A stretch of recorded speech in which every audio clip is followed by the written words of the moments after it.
في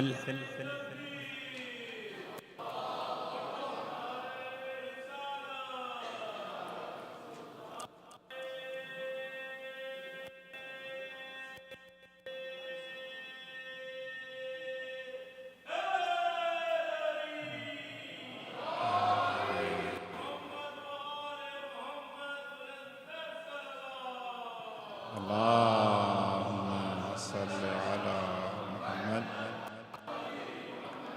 في الحقيقة قضية الإمام المهدي عجل الله فرجه الشريف هي قضية إنسانية قبل أن تكون قضية إسلامية. عليه أفضل الصلاة والسلام يحقق العدل الإلهي لجميع البشر فيجعلهم مفعمة بالخير والأمان والاطمئنان، وهذا ما أكده لنا جده المصطفى صلى الله عليه وآله قوله: لو لم يبقى من الدنيا إلا يوم واحد لطول الله ذلك اليوم حتى يخرج رجل من أهل بيتي يملأ الأرض عدلا وقسطا كما ملئت ظلما وجورا. لذلك كانت ولادة الحجة عجل الله فرجه الشريف ولادة خير وبركة. اللهم عجل فرجه وسهل مخرجه واجعلنا من أنصاره وأعوانه مستشهدين بين يديه ببركة الصلاة على محمد وآل محمد.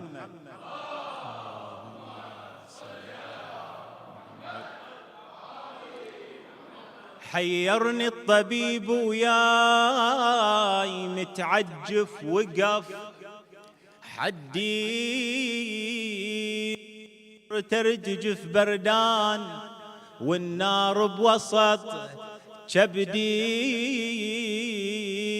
جس نبض القلب والإيد وحط شفه على خدي المثلك أظن دواي لا ينفع ولا يجدي مو نزلة برد ويطيب ولا هو مرض معدي لو تقطع دروب الكون دربه يجيب ويودي ما تلقى الدول يشفيك وقلبه حاله متردي. شنو الجواب؟ يقول ما يبرى الجرح ويطيب إلا بشوفة المهدي. صلوات اللهم صل على محمد. اللهم صل على محمد وآل محمد. اللهم صل على محمد وآل محمد.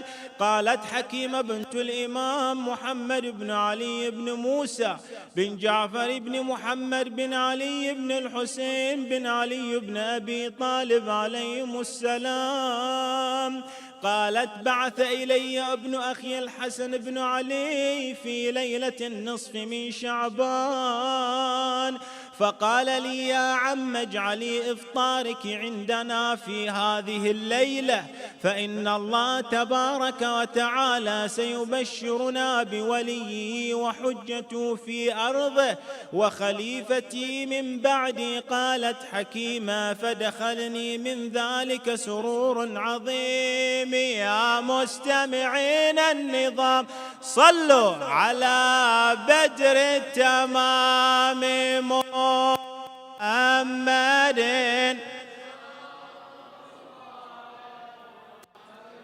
اللهم صل على محمد وآل محمد. اللهم صل على محمد وآل محمد.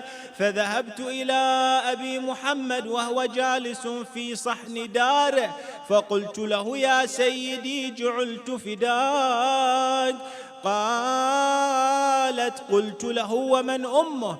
قال لي: نرجس. فقلت له: وكيف ولا يوجد عليها آثار الحمل؟ يا مستمعين النظام صلوا على بدر التمام محمد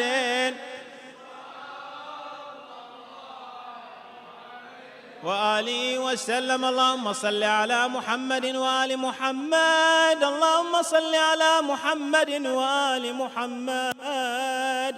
فذهبت إلى دار السيدة نرجس فقلت يا سيدتي كيف أمسيت؟ فقالت بل أنت سيدتي وسيدة أهلي. قالت ما هذا يا؟ فقلت لها يا بني إن الله تعالى سيهب لك في ليلتك هذه غلاما سيدا في الدنيا والآخرة. قالت فخجلت من كلامي فلما فرغت من صلاة أفطرت وأخذت مضجعي فنام. إن كان في جوف الليل قمت إلى الصلاة ثم جلست معقبا. ثم قامت السيدة نرجس فصلت ونامت. قالت حكيمة وخرجت أتفقد الفجر فإذا أنا بالفجر الأول وهي نائمة. فدخلني الشك من وعد أبي محمد عليه السلام. فصاح بي أبي محمد عليه السلام من المجلس فقال لا تعجبي يا عمه فإن الأمر قد قرب. يا مستمعين النظام صلوا على بدر التمام محمد.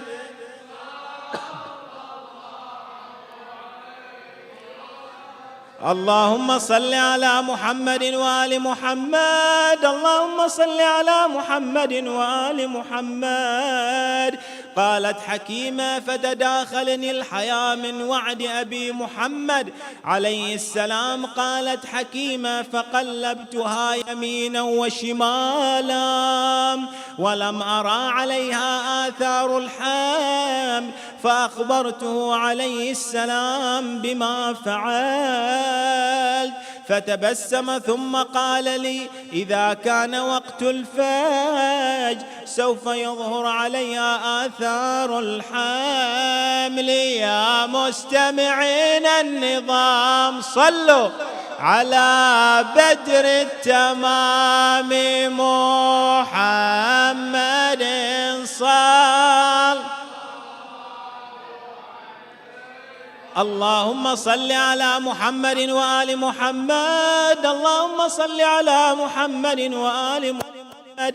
ولم يعلم بها أحد إلا وقت ولادتها فهو كموسى لأن فرعون كان يشق بطون الحبلى في طلب موسى. قالت حكيمة فصرت أراقب نرجس إلى طلوع الفجر وهي نائمة.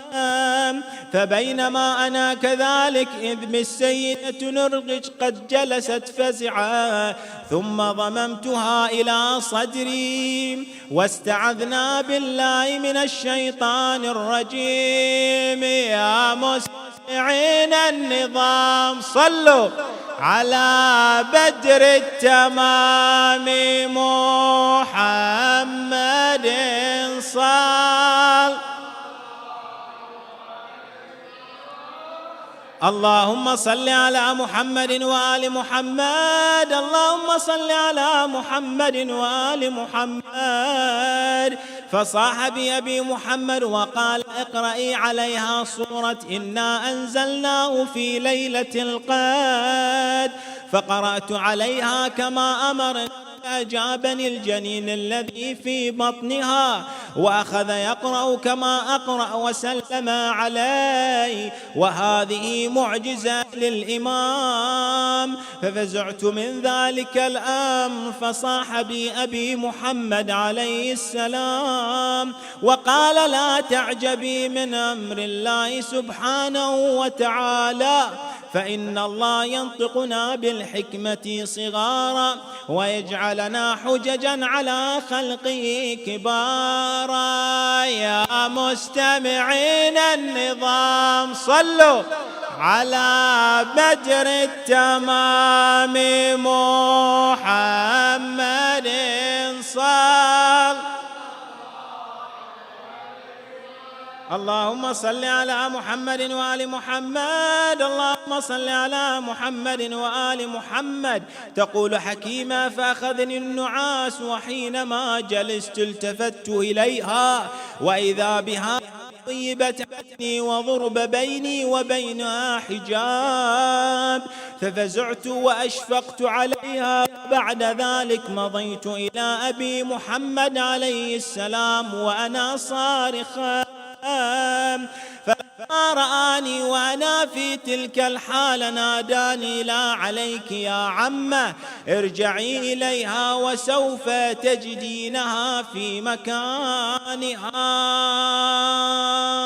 ورجعت إليه فلم تلبث إلا قليلا حتى رفع الحجاب الذي بيني وبينها وعليها من النور ما يغشي بصري، وإذا بها قد وضعت بالإمام. ألف الصلاة والسلام عليك يا رسول الله. صل على محمد محمد وآل محمد.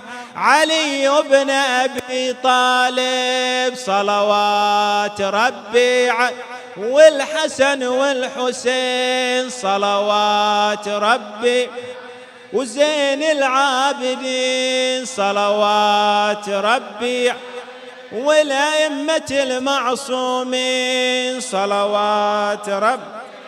صلوات صلوات على محمد وعلي، صلوات صلوات صلوات صلوات على محمد وعلي، صلوات صلوات.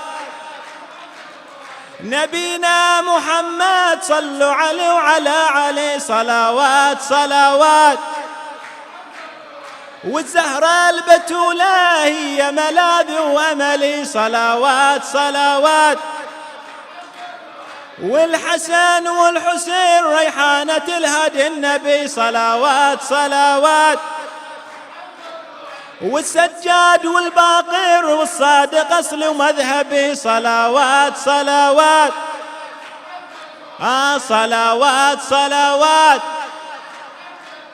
والكاظم ثم الرضا ثم الجواد الأملي، صلوات صلوات. والحسن العسكري والقائم المؤمل، صلوات صلوات. بذكرهم جميعا كل أم ينجلي، صلوات صلوات. صلوات صلوات على صلوات صلوات على محمد وعلي، صلوات صلوات. صلوات صلوات على صلوات صلوات. صلوات صلوات.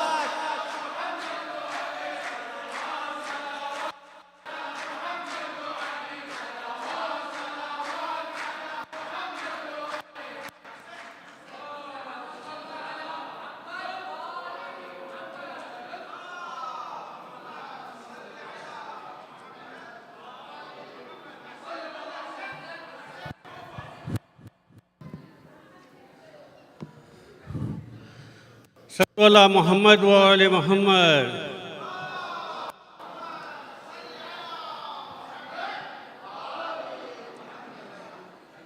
Our guest speaker, Sayyid Ahmad Al-Khizwani, just before he come here, I would like request all our brothers to move little forward.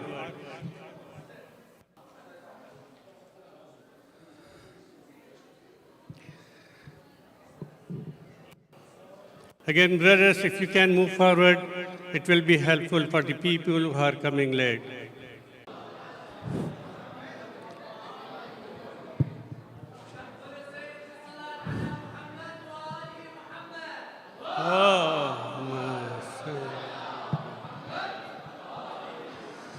Now, I would like to request.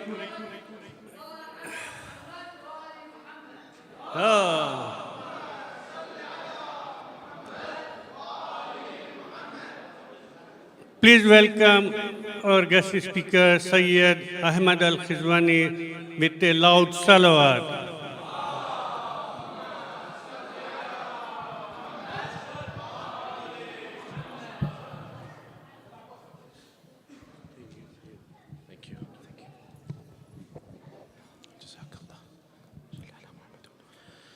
صلوا على محمد وآل محمد.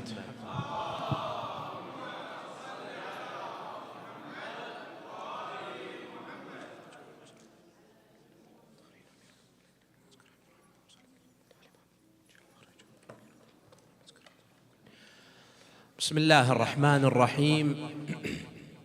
الحمد لله رب العالمين، والصلاة والسلام على أشرف الأنبياء والمرسلين وحبيب إله العالمين أبي القاسم المصطفى محمد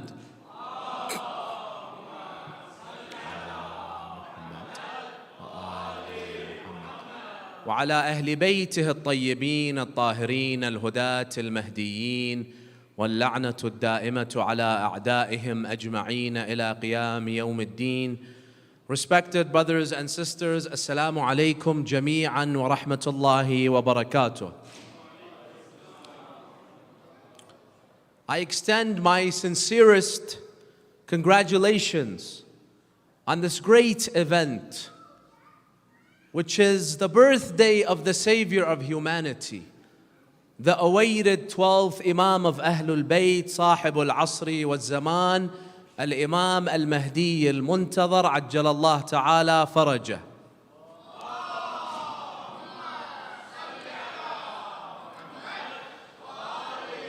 May Allah hasten his reappearance, and may Allah subhanahu wa ta'ala consider us amongst the supporters, the defenders and the companions of the 12th Imam, insha'Allah ta'ala. After the 11th Imam died, his son, Imam al-Mahdi, appeared in his janazah, in his tashyi'. He came and he was only 5 years old. He moved the people out of his way until he reached the janazah of his father. And it was a janazah that many politicians, officials had attended. He came, he stood right behind the janazah, and he said, I am the one that has been entrusted to lead the prayer upon my father, Imam al-Askari. He led the salah, Salat al-Mayyit, and then the Imam, 5-year-old, he left, and he was never to be seen after that publicly. And at that very moment is when the official ghaibah of the Imam began, after he prayed Salat al-Janazah on his father. The first 70 years of his ghaibah is what we call al-ghaibah al-sughra. It was the minor ghaibah. And the reason that it was called al-ghaibah al-sughra, the minor ghaibah, was because the Imam still communicated with the people, but however not directly. The Imam appointed ambassadors, sufara, and it was these ambassadors that would speak directly to the people. So for example, if I had a question from the Imam, I could ask him, but not directly. You would have to go to one of the 4 ambassadors and you would ask that ambassador, and the ambassador would go see the Imam. The Imam many times would write the answer. We have so many letters up to today, letters that the Imam wrote answering the questions and concerns of many of his Shia and the small ghaibah. These letters are called at-tawqi'at. So some people had religious questions, some people wanted dua, some people wanted to give their khums to the Imam, whatever it was. Their channel of communication, the Shia, with the Imam was through the 4 ambassadors. And these 4 ambassadors, each one came after the other. So as soon as the Imam went into the ghaibah, it was the first ambassador, Uthman ibn Sa'id al-Amri. And he was a loyal companion to Imam al-Askari and Imam al-Hadi. So he became the ambassador of the Imam. Once he died, the Imam appointed his son, Muhammad ibn Uthman al-Amri. Once he died, the Imam appointed Al-Hussein ibn Ruh al-Nawbakhti. And you know, the Shia would all wait. When one of the ambassadors was sick, about to die, everyone, the talk of the town would be, who will be the next ambassador? There were some individuals, even some scholars, who had thought it was going to be them, that the Imam will choose them, but unfortunately, the Imam would choose somebody else. Some of those individuals, they would turn against the Imam. We have a story of a man by the name of Ash-Shalmaghani. He was a alim, but unfortunately, he had the knowledge, but he did not have the piety. Because his hope, his entire life, was that the Imam chooses him as the ambassador. All of a sudden, the Imam chooses someone that is not even well known. Al-Husayn ibn Ruh al-Nawbakhti. And this man turns against the Imam to the extent that the Imam had to condemn him through a letter. After Al-Husayn ibn Ruh al-Nawbakhti came the fourth ambassador of the Imam, Ali ibn Muhammad al-Samari. Ali ibn Muhammad al-Samari receives a letter from the 12th Imam one day. What does the 12th Imam tell him? Al-Shaykh al-Tusi narrates this in his book, Al-Ghaybah. The Imam writes to him, Ya Ali ibn Muhammad al-Samari, أعظم الله أجر إخوانك فيك فإنك ميت ما بينك وبين 6 أيام. The Imam tells him, I give my condolences not to you, but to your friends and family members. Why? Because you will die in 6 days. The Imam informed him exactly when he will die. So you have 6 days to live and then you're going to die. And then the Imam tells him, فَأَجْمِعْ أَمْرَكَ. So make sure that within 6 days, you finish whatever you have unfinished. You don't have any outstanding balances. You don't have any work that needs to be. Make sure from now until 6 days, you are ready. Imagine, brothers and sisters, if the Imam was to tell me, if I were to be told I only have 6 days, how would I spend those final days? You know, sometimes they ask some people, I've seen them on YouTube, where they ask random people, if you only had 1 day to live, 5 days to live, 1 week to live, what would you do? And you'll hear the most wildest answers. I would go, for example, bungee jumping, some people say. I would go and I would throw myself, what do they call it? Diving? Skydiving. Other people would say, I would go, for example, to this country, to that country. It's all these irrelevant things. What have you achieved, wallah, if you bungee jump before you die? Aslan, you could die during that bungee jump and the 6 days will turn into 2-3 days.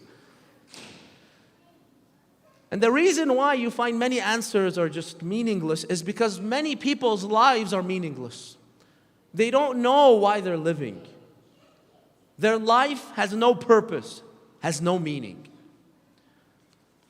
But when someone is connected to Allah Azza wa Jal, when someone realizes why they have been brought to this dunya, to please Allah Azza wa Jal, to worship Allah, to be tested by Allah, and then move on to the next station, the hereafter, then that person knows exactly what to do in the next 6 days. It's like they tell you have a flight in the next 6 days and you're going to a very far place and you're staying for a very long time. What are you going to do? Just going to go and bungee jump? I don't think so. You're going to go prepare. The more you prepare, the better your trip will be.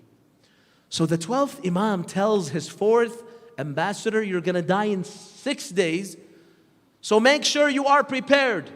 And then the Imam tells him this. وَلَا تُوصِي إِلَىٰ أَحَدٍ فَيَقُومَ مَقَامَكَ بَعْدَ وَفَاتِكَ.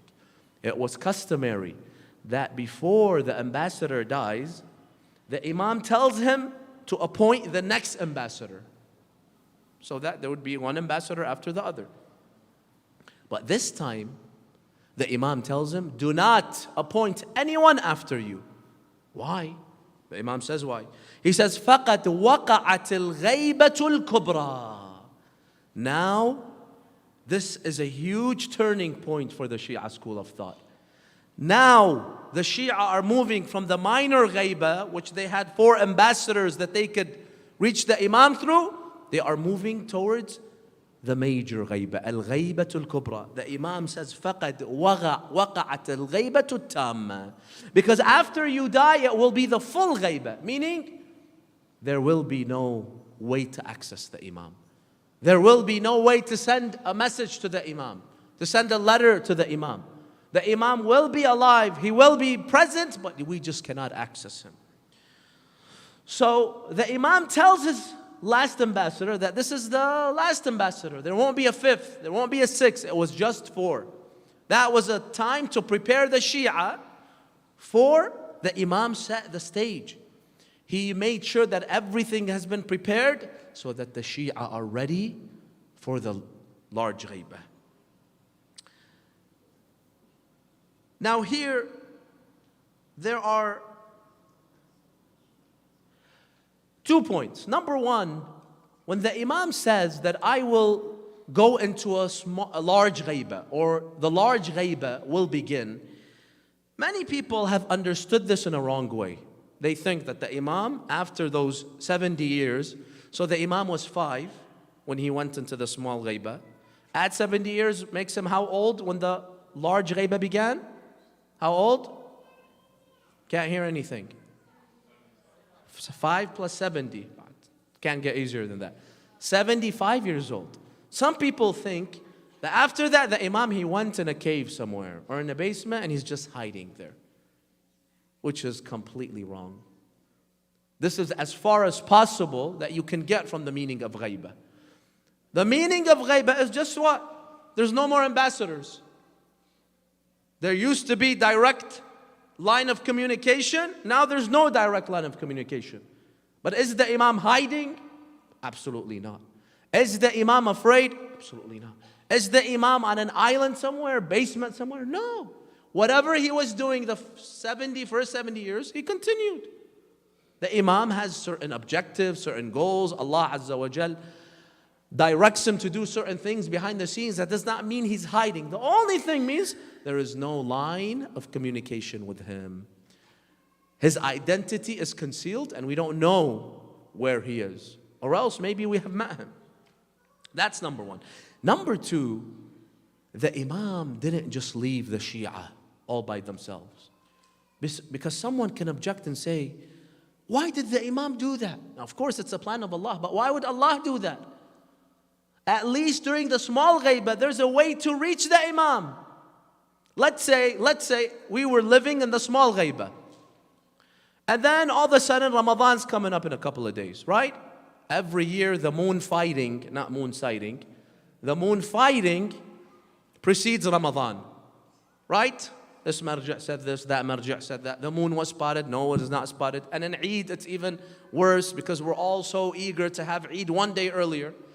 We don't know what's right, everybody's saying something. Imagine if the Imam was there, but even if he was in a small ghaibah, we'd just go to one of the ambassadors, we'd ask him, and the Imam, he would send us a letter, and he would tell us, this is the Eid, right? Or better yet, probably Imam would use, I think, technology. The Imam maybe would send a WhatsApp to everybody's phone, if you have subscribed to his group, to his, Facebook account, whatever it may be, and he would directly send us that message. Alhamdulillah, I just got a message from the 12th Imam. Can you imagine that? Tomorrow is not Eid. Oh no. Is this really the Imam? You'll start doubting that it's the Imam. But if tomorrow is Eid, definitely this is the Imam. I remember once someone told me there was a disagreement on the Eid. Marja' A, I don't want to mention the names. Marja' A's opinion was that tomorrow is Eid. Marja' B's opinion was that it's the day after tomorrow.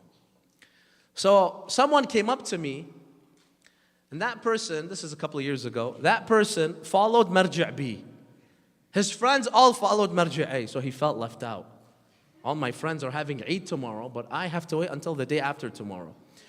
So he came up to me, he's like, Sayyid, can I change my taqleed? I asked him, well, it depends. It depends why you want to change your taqleed. If you have a logical reason, if you've realized the other marja' is more knowledgeable, yes. But if it's for other reasons, selfish reasons, obviously not. So he said, you know what, I want to change, and he was very blunt about it. I want to change my marja', my taqleed, because it's obvious that marja' A, which he doesn't follow, that says tomorrow's Eid, is more knowledgeable than marja' B. So I told him, how did you reach that conclusion, brother? He's like, well, it's obvious. He was able to find the moon before the other marja'. So I think to him, it's like find Waldo. Whoever finds Waldo first, obviously he's more clever, right? So maybe with the Imam, we do the same thing. Anyway, let's go back to the topic. So if the Imam was at least in the small ghaibah, he doesn't even have to be in the state of dhuhur, at least our conflicts, our disagreements would be less, because he would have the last say. He's ma'soom, guided by God. Nobody else can claim that. I don't care how much you love your marja'. At the end of the day, he's not ma'soom. So why did the Imam completely leave us? Did he desert us? Did he abandon us? And he left us without any guidance? No. Why? Because the 12th Imam, alongside his father, Al-Imam Al-Askari, they laid the foundations of the notion of taqleed. See, the notion of taqleed was introduced by the earlier Imams. For example, you have a hadith from Al-Imam Al-Askari. It's a very famous hadith where the Imam is narrated saying, فَأَمَّا مَنْ كَانَ مِنَ الْفُقَهَاءِ. Whoever was from the fuqaha. Fuqaha means a jurist, means a knowledgeable scholar. Someone that has spent years studying in the Hawza, the Quran and the Ahadith of Ahl Bayt. فَأَمَّا مَنْ كَانَ مِنَ الْفُقَهَاءِ صَائِنًا لِدِينِهِ حَافِظًا صائنا لنفسه حافظا لدينه مخالفا على هواه مطيعا لأمر مولاه. The Imam says there are two main conditions. He says it in different words. Number one, that person has to be obedient to Allah. Number two, that person has to have piety, meaning they don't always do what the nafs asks them to do, jihad al-nafs. So they are obedient to Allah and not to their nafs. So knowledge plus piety. Okay, what do we do if we find someone that has knowledge and piety? The Imam says, فَلِلْ عَوَامِ. For everybody else who don't have that knowledge, the laymen, فَلِلْ عَوَامِ أَن يُقَلِّدُوهُ. Then they can follow that person as a marja'. They can follow that person and take the ahkam from that individual. So Imam Al-Askari had laid the framework that even non-ma'sooms, if you're a faqih, other people can follow you. And there were, by the way, there were mujtahids, even during the times of the later Imams. They were issuing fatwas. Well, you may say, wait a minute, if the Imam is alive, Imam Al-Hadi is alive, Imam Al-Askari is alive, why would we need other maraja' and mujtahideen? Reason simple. Back then, brothers and sisters, if the Imam is in Samarra, and the Imam is placed under house arrest, or he's not allowed to leave the city, and the Shia could barely come and see him. Someone living in Khurasan, 1,000, 2,000 miles away, he has certain questions. How does he reach the Imam? Don't think that the Imam was always reachable. So that's why the Imams, they started to teach the Shia the idea, a notion of what? You don't always have to come to me. You can go back to my students, as long as they're qualified, as long as they're knowledgeable. And this, by the way, started from the time of Imam al-Baqir. Because remember, there's no internet, there's no phones. So if you live in a far way, to you, the Imam is in a state of ghaibah. Right? Because you cannot access him, he cannot access you, there's no lines of communication. You can go and visit him, but it's not easy. Remember, it was difficult to travel, and sometimes it was dangerous because the authorities always had their eyes on the Imams. So Imam Al-Askari says that if you find someone knowledgeable, follow him. And then the Imam himself, the 12th Imam, there is a letter that he sent to his Shia. He said these famous words. He says, وَأَمَّا الْحَوَادِثْ الْوَاقِعَةِ. For those people that ask, where did the concept of taqleed come from? Came from the Imams.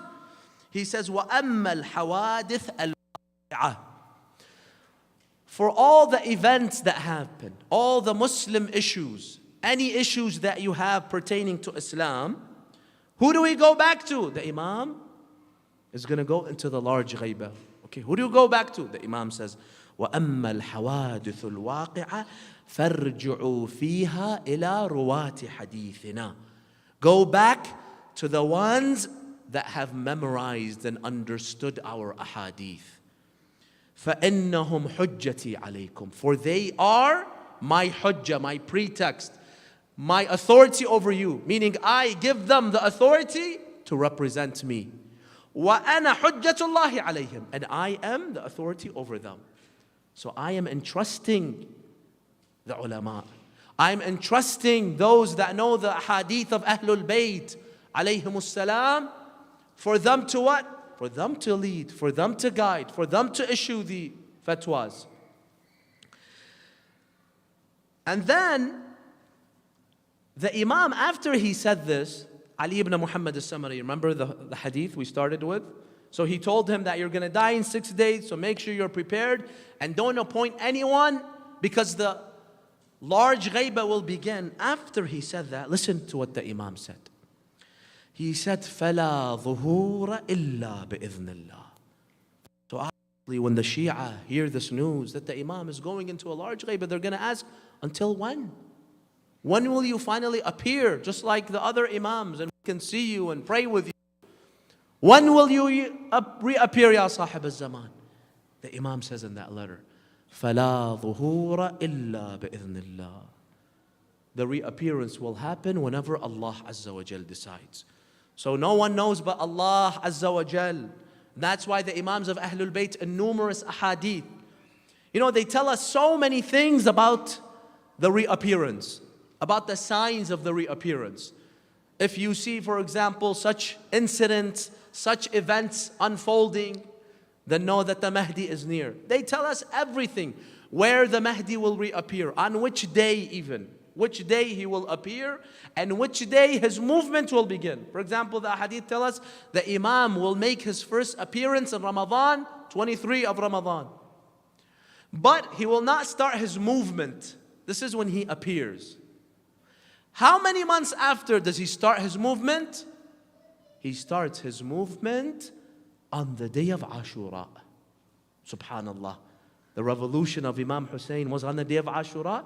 It's as if the Imam is telling the world, I am the continuation of that revolution. But this time, I will defeat the evil ones. So from 23 Ramadan all the way to what? You have all the way to 10 Muharram. This is how many months? You have Shawwal, Dhul Qa'dah, Dhul Hijjah, 3.5 months, let's say. Then the Imam starts his revolution. Now, so the Imams, they tell us so many things about how the Imam will reappear. The only thing they left out is this. When exactly will he reappear? You have no idea. Could be next month, could be 10 years, it could be 1,000 years from now. Nobody knows but Allah Azza wa Jal. And this is what the Imam is saying in this hadith. And then the Imam says these words, وَذَلِكَ بَعْدَ طُولِ الْأَمَدِ.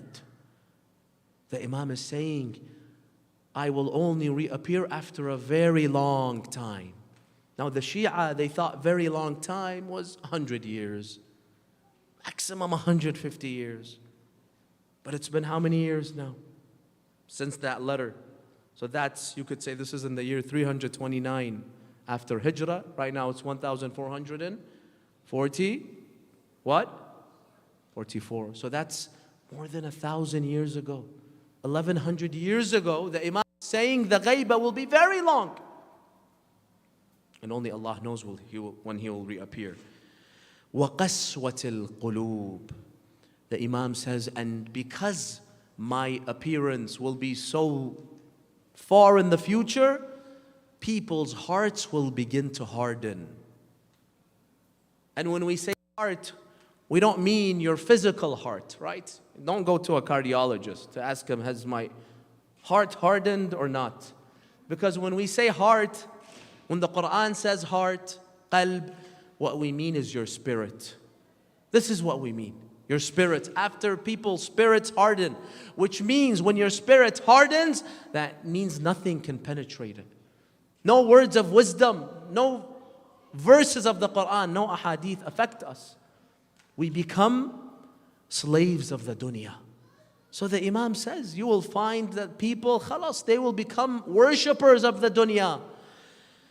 وَقَسْوَةُ الْقُلُوبِ وَامْتِلَاءِ الْأَرْضِ جَوْرًا. And the earth will be filled with evil, with tyranny, with oppression. Only then Allah Azza wa Jal will permit me to reappear.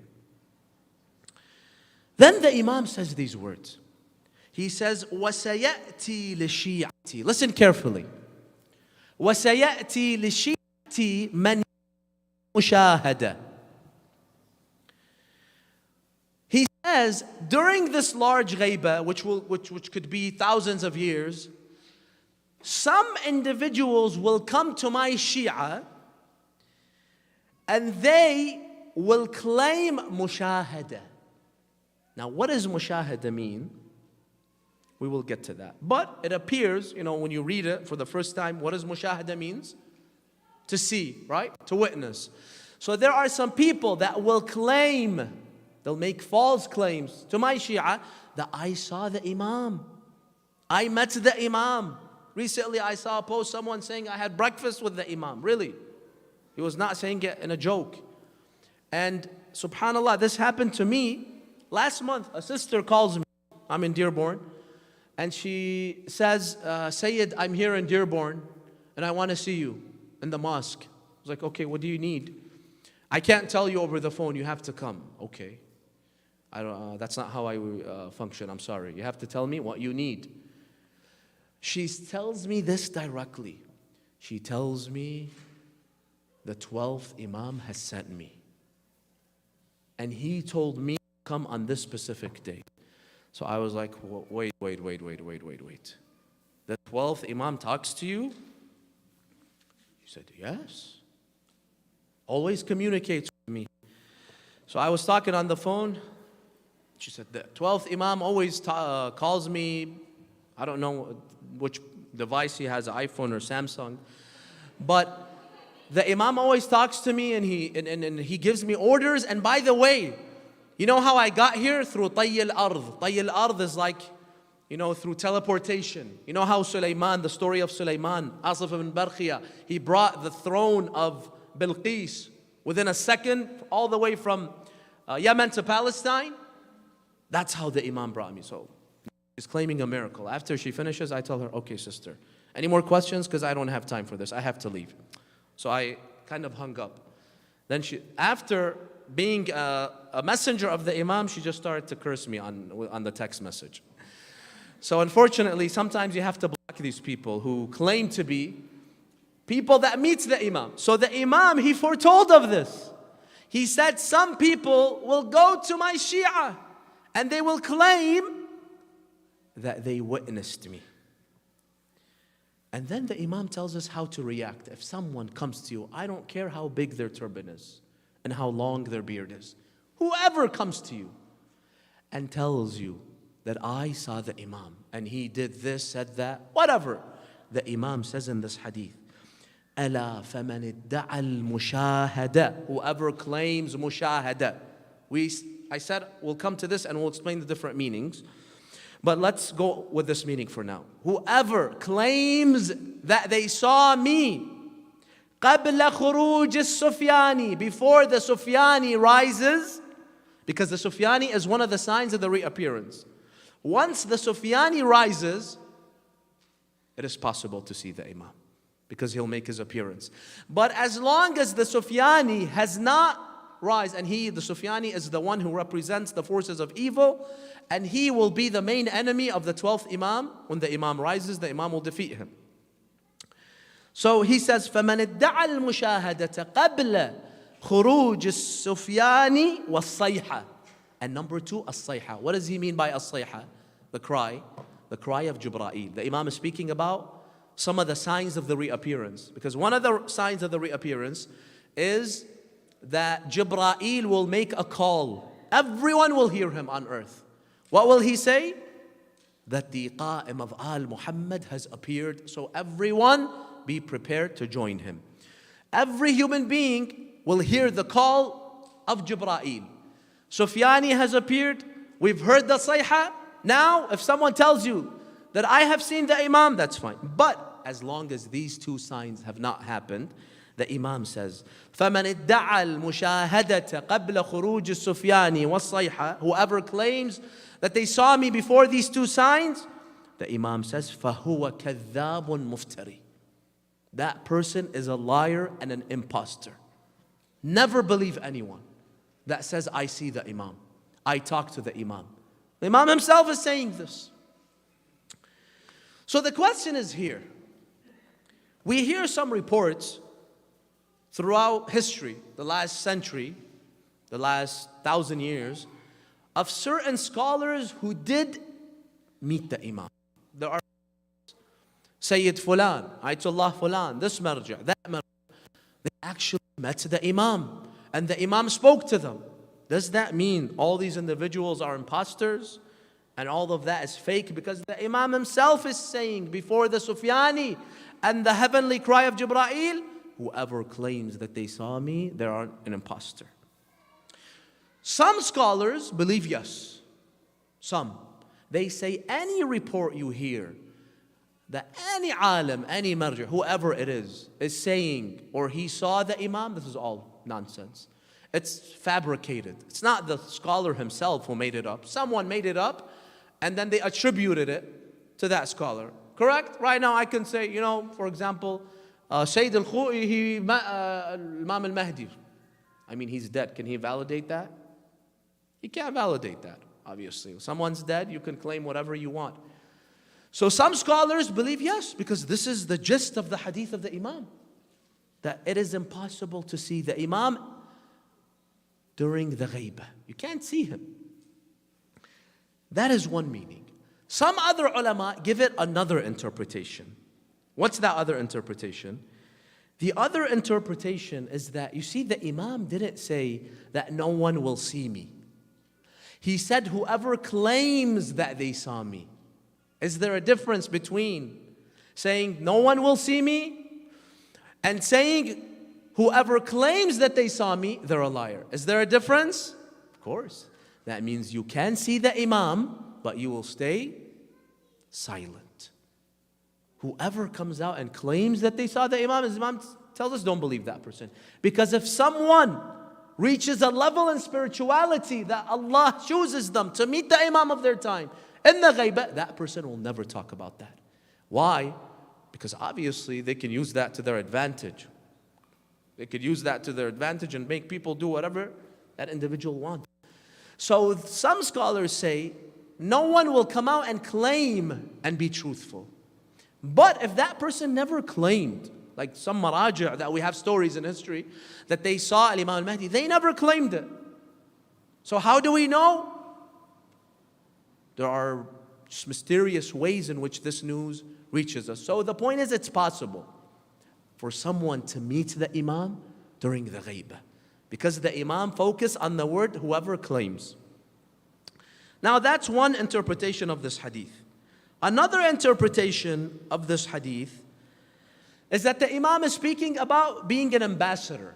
Whoever claims al-mushahada, meaning whoever claims that they are an ambassador. There's only 4 ambassadors, there won't be a 5th. So if anyone tells you that I'm an ambassador, that's a lie. Some other ulama, another interpretation, they interpret mushahada as what? They interpret mushahada as presence, not as witnessing. Go to the Quran when Allah subhanahu wa ta'ala speaks about the month of Ramadan. What does He say? فَمَنْ شَهِدَ مِنْكُمُ الشَّهْرَ فَلْيَصُمْهُ. When Allah speaks about Ramadan, He says, whoever shahida. Shahida is from mushahada. Whoever shahida the month, then let him fast. Shahada, what does it mean here? Does it mean see? No. All the mufassirin of the Quran say shahida means whoever was present. Ash-shuhud is the opposite of al-ghiyab. Ash-shahid yuballigh al-ghaib. So shuhud sometimes means present. So in the verse of fasting, فَمَنْ شَهِدَ means if you were present in the city, meaning if you're not traveling. So if you're traveling, obviously we know, don't fast. If you're not, then you fast. So some have said What the Imam means by mushahada is whoever has claimed that the Imam is present, meaning he has come out of the ghaibah. Before the Sufyani, before the sayha, that person's an imposter. You see, every couple of days we hear someone, you see on the internet, sometimes on YouTube, you see people who come and claim the Mehdi has appeared. Or the Mehdi will appear inshallah in a month or 2 months because this or that happened. The Imam says, as long as the Sufyani has not come out and you have not heard the heavenly cry of Jibreel, it is gossip. We don't know when the Imam will come. I don't care how many earthquakes happen.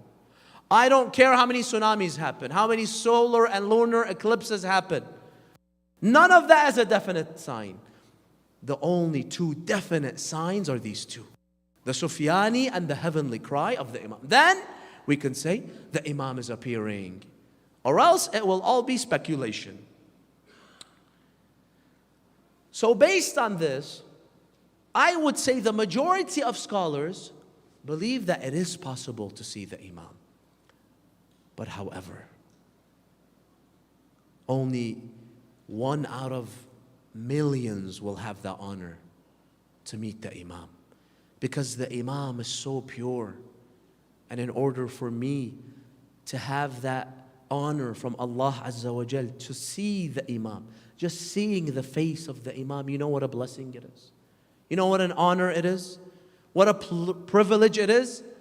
So Allah Azza wa Jal has reserved that for the best of His creations. People who don't want any spotlight. They don't want any fame. When they see the Imam, they don't take their iPhone. Can I take a selfie with you, Ya Sahib al-Zaman, so that I can get some likes because of you? These people forget about meeting the Imam. Follow fame.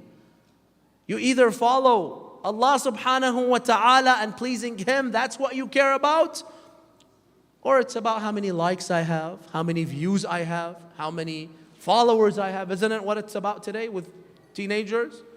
Not just teenagers. You see, with almost everybody.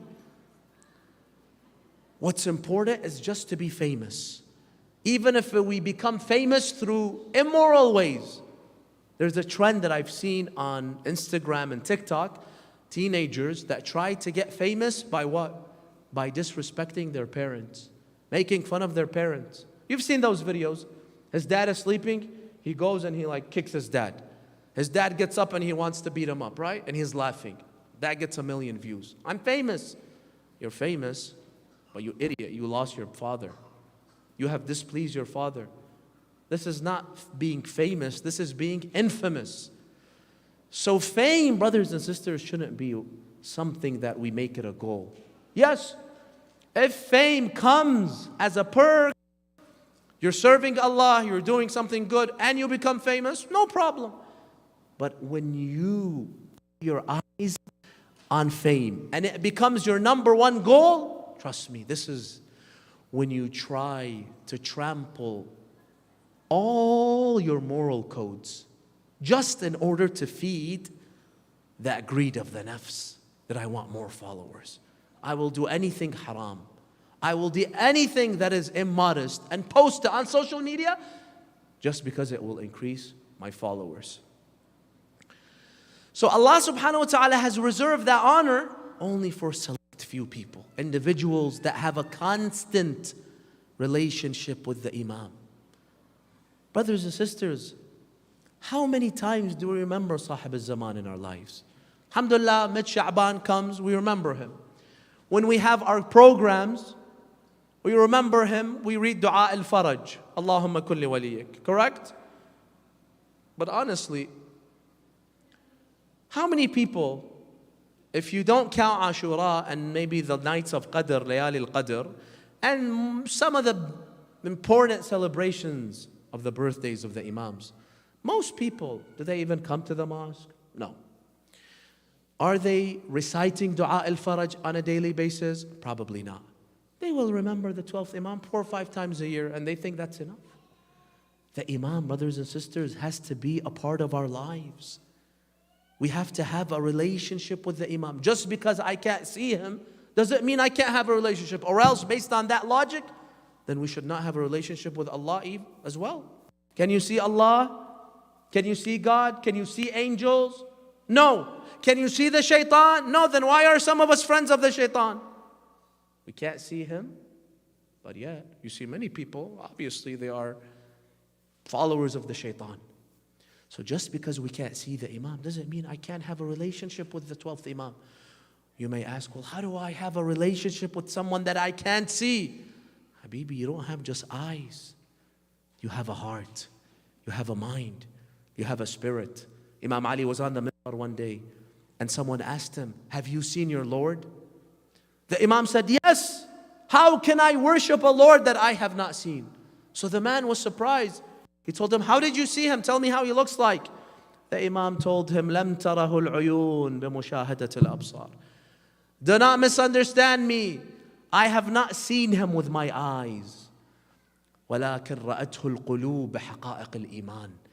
I have seen him with my heart. Your heart sometimes can see much better through your basira than your eyes can see. So in the same way that I can build a relationship with Allah, I can build a relationship with Sahib al-Zaman. And one of the best ways, brothers and sisters, for us to maintain a relationship. In the same way, every day you pray 5 times. Why? Okay, we get it.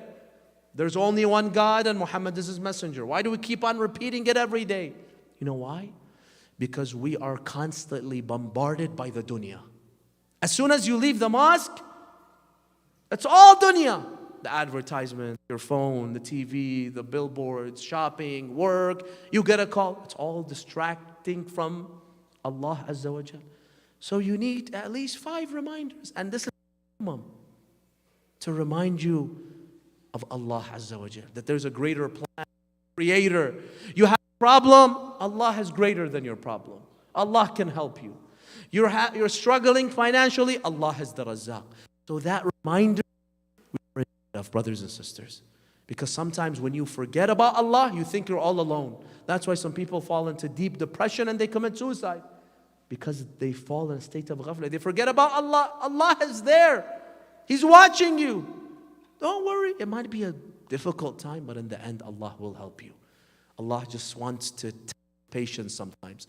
In that same way, a daily relationship with the 12th Imam is very healthy for us, because we will always be prepared for his reappearance. If I were to tell you, tomorrow the Imam will reappear, what would you do? I think many of us, we would change some of our habits. We would unfollow some accounts, right? We don't want the Imam to see who we're following. Many of us, we would stop doing some haram. We would start praying. We'd be nice with our parents, our siblings. We become much more religious, because tomorrow the Imam will reappear and I can't be someone who's not in front of the Imam. When you have that relationship with the Imam, every day you expect the Imam. That's why the hadith tell us about the importance of al-intidhar. From the time of Rasulullah, he spoke about waiting for the Mahdi. أفضل أعمال أمتي انتظار الفرج. The best act you can do, brothers and sisters, is to wait for the Imam. What does wait mean? It's not passive waiting where you just sit down and wait and look at the clock. No. It's active waiting, which means what? That every day you are ready for the Imam. You expect the Imam to come out any day and you are ready. You have purified your nafs. You have removed all the injustices from your life. Because remember, when the Imam reappears, what's his main goal? يَمْلَأُ الْأَرْضَ قِسْطًا وَعَدْلًا. He fills the world with justice. Fills. That means there should not be any injustice. If I am an abusive husband, if I'm an abusive mother, if I'm an abusive sibling, I'm someone who oppresses anybody in the community, the Imam will have to make sure that I am also taken out. I will become an obstacle to the Imam.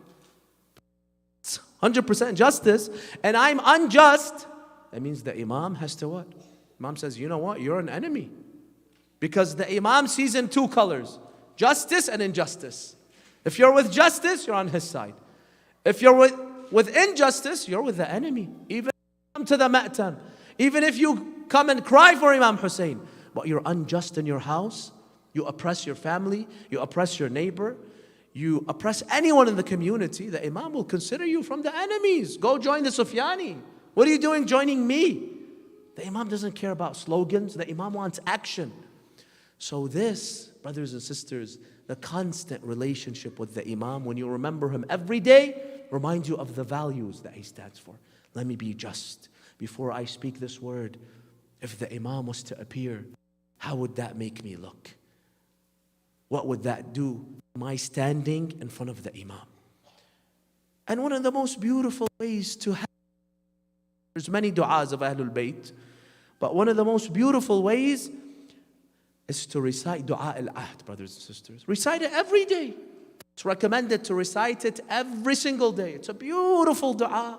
The other day I gave a full commentary on Du'a al-Ahd. Read it in English and understand what it means. It's so beautiful. You begin with dhikr of Allah.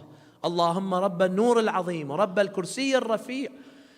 You turn to Allah Azza wa Jal, you glorify Him, you praise Him. And then you ask Allah to send His mercy and blessings upon the Imam and his fathers. Allahumma balligh Mawlana al-Imam al-Hadi al-Mehadi min as-salawat zinat arshillah. Ya Allah, send your salawat upon the Imam, from me and from every believer that lives today.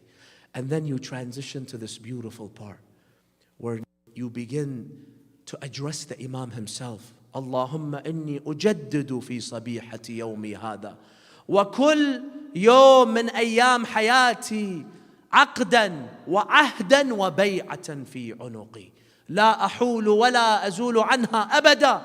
You pledge your allegiance to the 12th Imam. Ya Sahib al-Zaman, I am a soldier. I'm a soldier that's waiting. Ya Sahib al-Zaman, I'm willing to promote your causes. Justice doesn't have to be implemented the day you come. I can start from now. So you pledge your allegiance to the Imam to remind yourself that I have an Imam, that I have certain duties towards the Imam. I have to uphold certain morals. And then you continue, Allahumma ij'alni min ansarih wa a'wanih wal mustashhadeen bayna yadayh. Oh Allah, make me from the supporters of the Imam, from the defenders, from those that serve the Imam, from those that rush to serve the Imam and the martyrs under the Imam, until then you do dua for the Imam, until in the end it's so beautiful. The hadith, by the way, is narrated from the 6th Imam. Imam al-Sadiq teaches us dua al-Ahd. In the end, you put your hand on your lap, right lap, you tap it 3 times, and each time you say al-ajal, al-ajal. Ya Sahib al-Zaman, Ya Sahib al-Zaman, hasten your reappearance, for we are waiting for you. When will the tyranny end? When will all the immorality end? When will we be able to see your holy face? When will we be able to unite under your banner? Will I have that honor?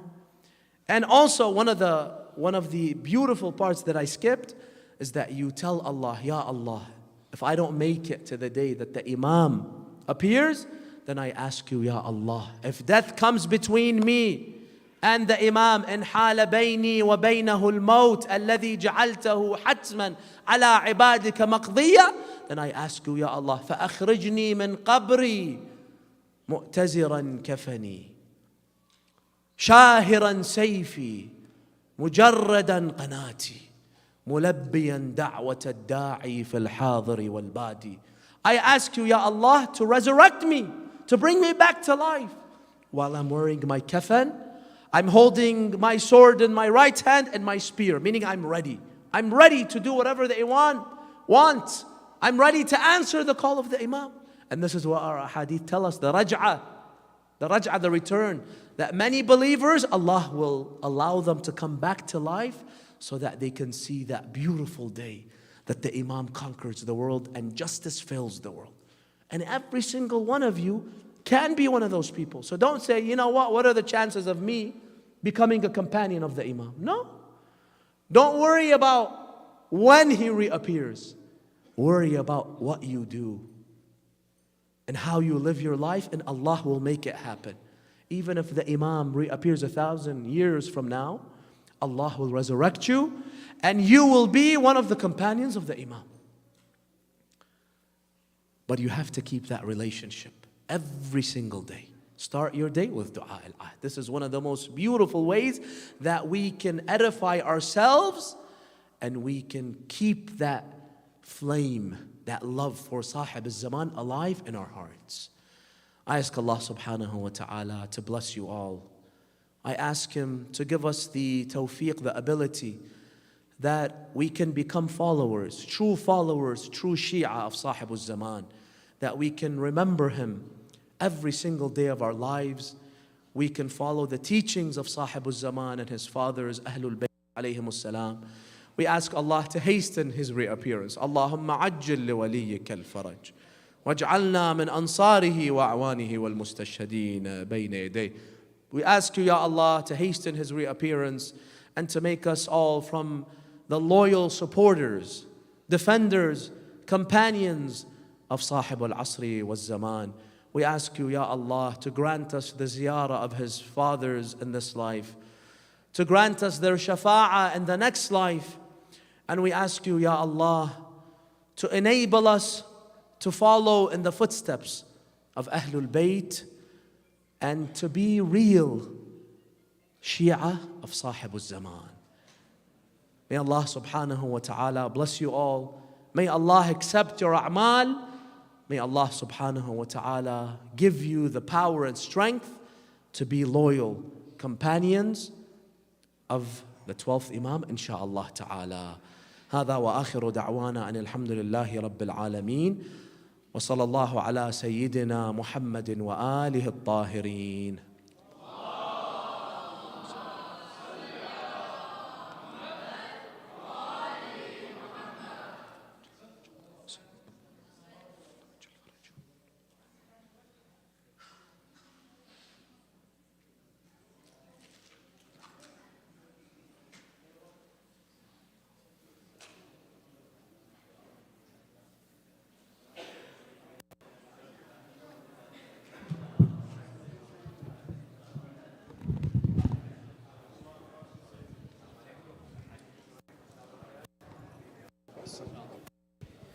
اللهم صل على محمد وآل محمد. اللهم صل على محمد وآل محمد. السلام عليك يا حجة الله في أرضه. السلام عليك يا عين الله في خلقه. السلام عليك يا نور الله الذي يهتدي به المهتدون ويفرج به عن المؤمنين. السلام عليك أيها المهذب الخائف. السلام عليك أيها الولي الناصح. السلام عليك يا سفينة النجاة. السلام عليك يا عين الحياة. السلام عليك صلى الله عليك وعلى آل بيتك الطيبين الطاهرين. السلام عليك سيدي ومولاي يا صاحب الزمان. عجل الله لك ما وعدك من النصر وظهور الأمر.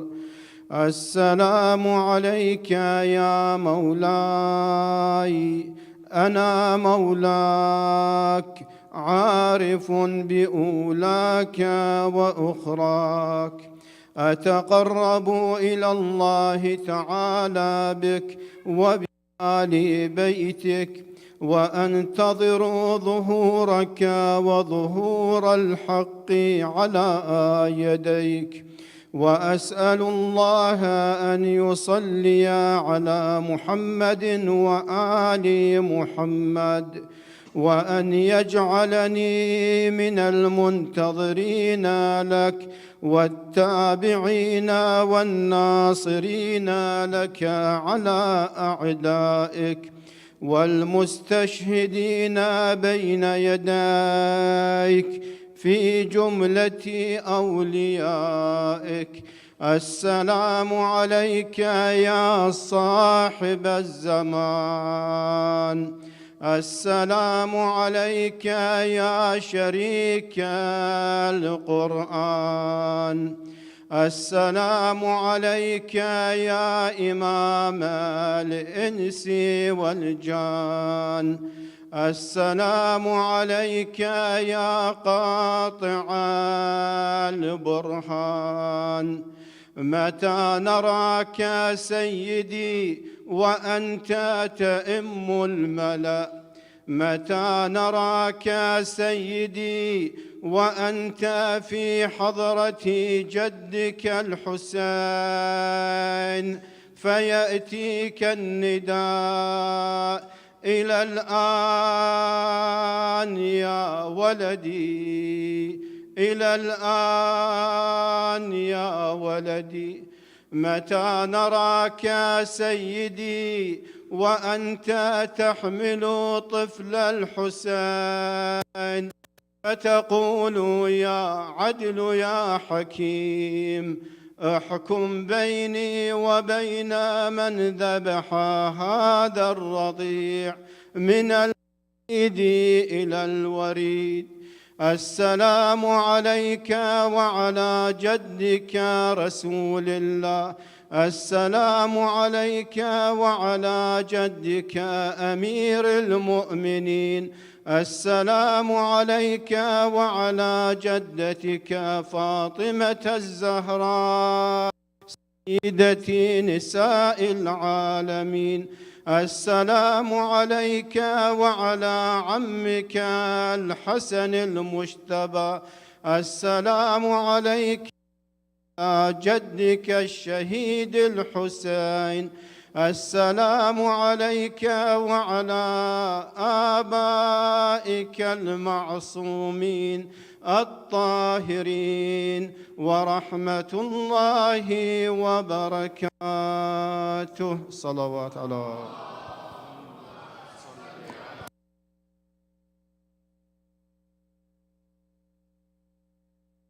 Recite دعاء الإمام الحجة together. اللهم كن لوليك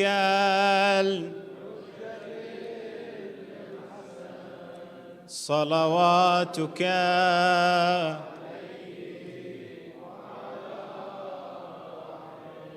في هذه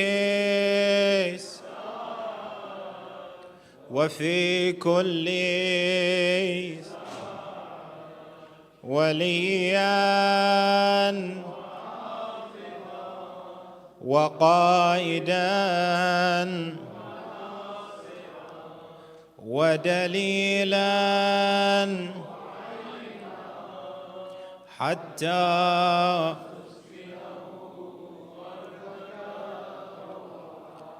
وتمتعه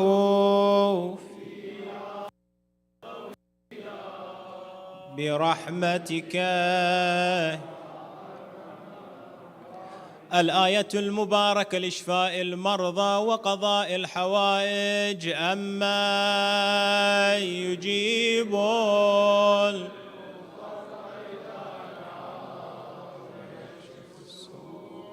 أما يجيب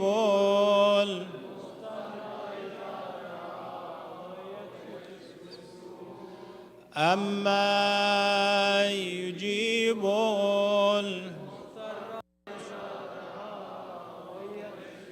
عشرا يا الله يا الله يا الله يا الله يا الله يا الله يا الله يا الله يا الله يا الله اللهم بحق فاطمة وأبيها وبعلها وبنيها والسر المستودع فيا الله شافي مرضانا، ادفع السوء والبلاء عنا، ثبتنا على ولاية أمير المؤمنين. اللهم ارفع العذاب عن أهل القبور وادخل عليهم السرور. ورحم الله من قرأ المباركة الفاتحة